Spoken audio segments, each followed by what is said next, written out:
खुदावंद यीशु मसीह के नाम में आप सबको सलाम। खुदावंद यीशु मसीह ने सलीब पर अपनी जान कनी की हालत में 7 कलमात कहे।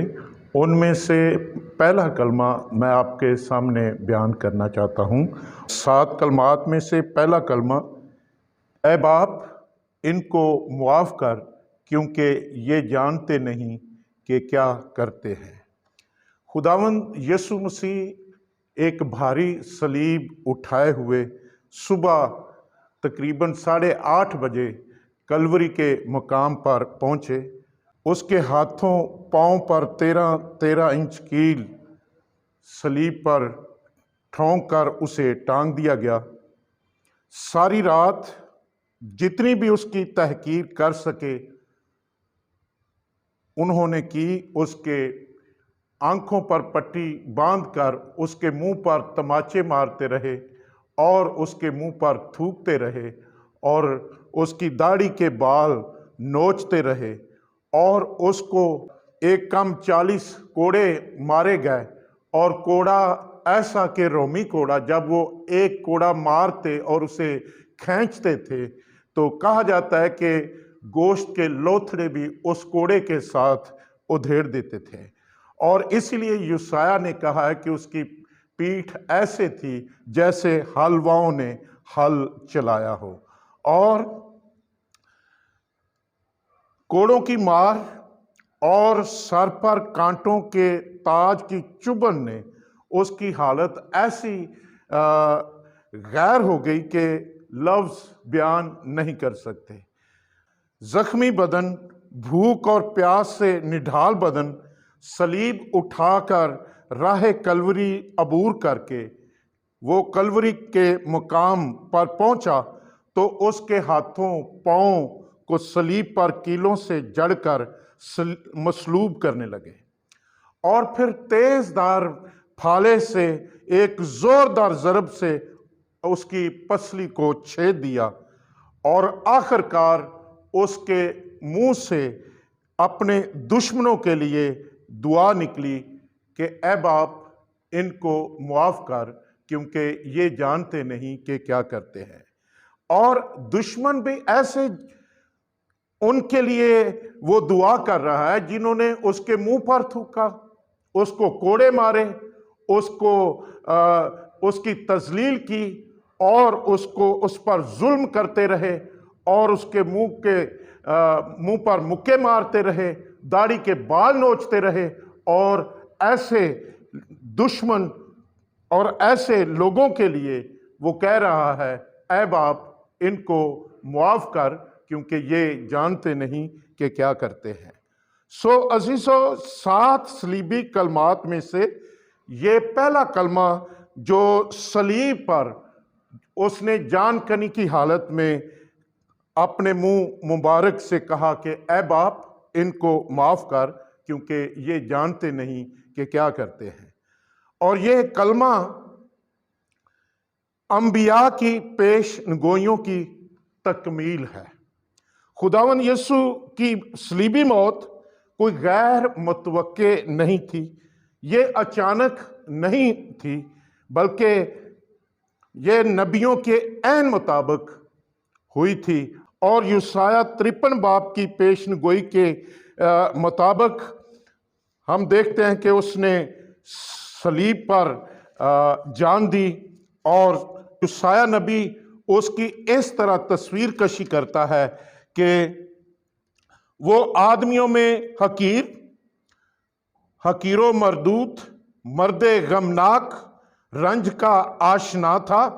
लोग उससे गोया रूपोश थे, उसकी तहकीर की गई और तो भी उसने हमारी मशक्क़तें उठा ली, हमारे गमों को बर्दाश्त किया और हमारी बदकरदारी के बाइस वो कुचला गया, वो सताया गया, तो भी उसने बर्दाश्त की और मुंह ना खोला।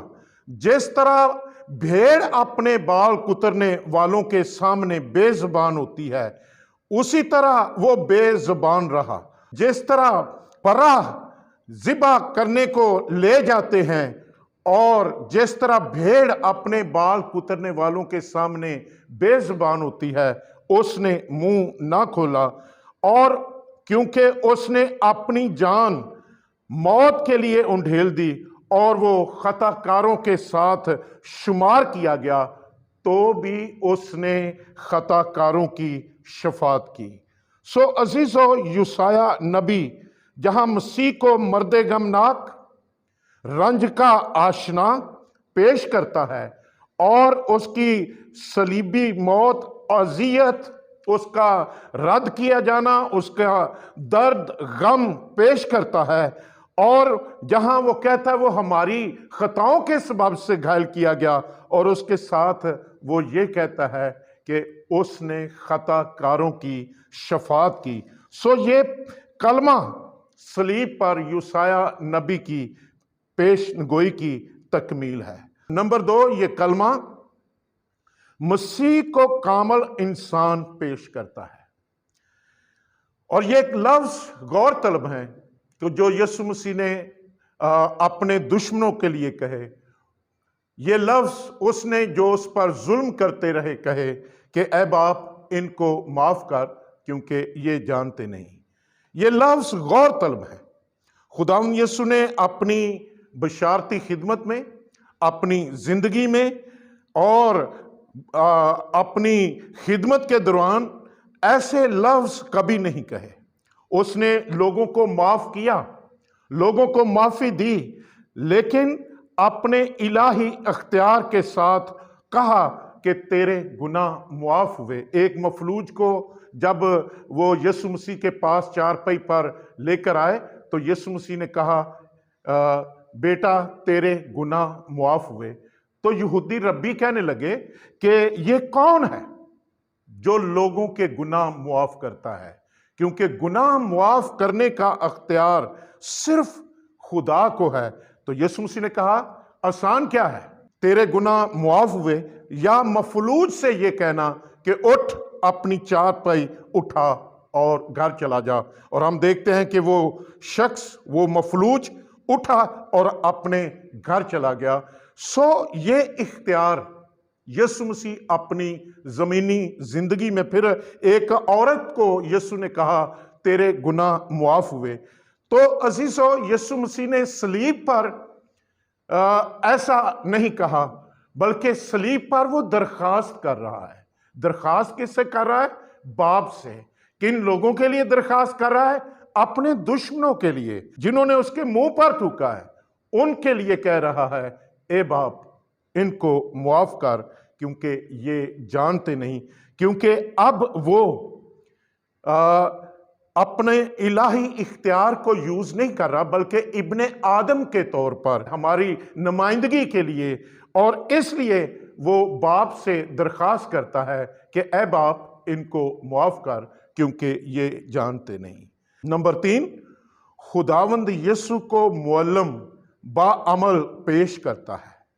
ذرا غور کریں، خداوند یسوع مسیح کی تعلیم زیادہ تر یہ تھی کہ تم دوسروں کے گناہ معاف کرو گے تو تمہارے بھی معاف کیے جائیں گے۔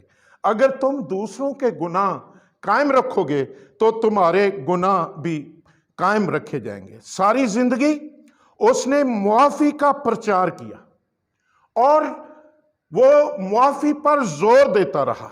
آج اس کا امتحان تھا جب وہ خود صلیب پر تھا۔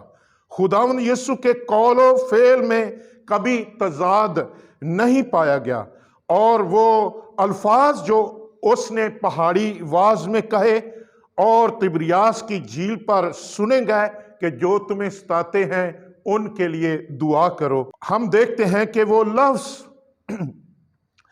معافی کے جو اس نے رسولوں کو تعلیم دی، شاگردوں کو تعلیم دی کہ تیرا دشمن بھوکا ہے اسے کھانا کھلا، اگر وہ پیاسا ہے تو ان کو پانی پیا، جو تمہیں ستاتے ہیں ان کے لیے دعا کرو۔ تو ہم دیکھتے ہیں کہ مقدس پطرس یسوع کو کہنے لگا اگر میرا بھائی 7 بار میرا گناہ کرے تو میں اسے کتنی بار معاف کروں؟ تو یسوع نے کہا 7 بار کے 70 بار، یعنی تو معاف کرتا جا، करता जा। सो यीशु मसीह ने जो तालीम दी उसने पूरा करके दिखाया। सलीब पर वो लटका हुआ है और वो अपने दुश्मनों के लिए जो है मुआफ़ी की दुआ कर रहा है, मुआफ़ी की दरख्वास्त कर रहा है कि ऐ बाप इनको मुआफ़ कर क्योंकि ये जानते नहीं। अगर यीशु सलीब पर चाहता तो आसमान पर से फरिश्ते उसके दुश्मनों पर टूट पड़ते। वो जुबान हिलाता तो जमीन उसके दुश्मनों को निगल जाती और कायनात की तमाम चीजें उसकी मदद के लिए तैयार थीं, लेकिन अपनी जान कनी की हालत में उसने ऐसा नहीं किया, बल्कि अपने दुश्मनों के लिए मुआफ़ी के अल्फाज कहे, ऐ बाप इनको मुआफ़ कर क्योंकि ये जानते नहीं। सो अजीज़ों, ये कलमा हमें जो हमारे लिए चैलेंज है इस कलमे में वो ये है कि हम भी दूसरों को मुआफ़ करना सीखें, दूसरों के लिए मुआफ़ी का अपने अंदर जज्बा पैदा करें। जो तुमको सताते हैं उनके लिए हम भी मसीह की पैरवी करते हुए हम उनके लिए भी मुआफ़ी के लिए दुआ करें। आइए हम खुदावंद का शुक्र करें। Thank you.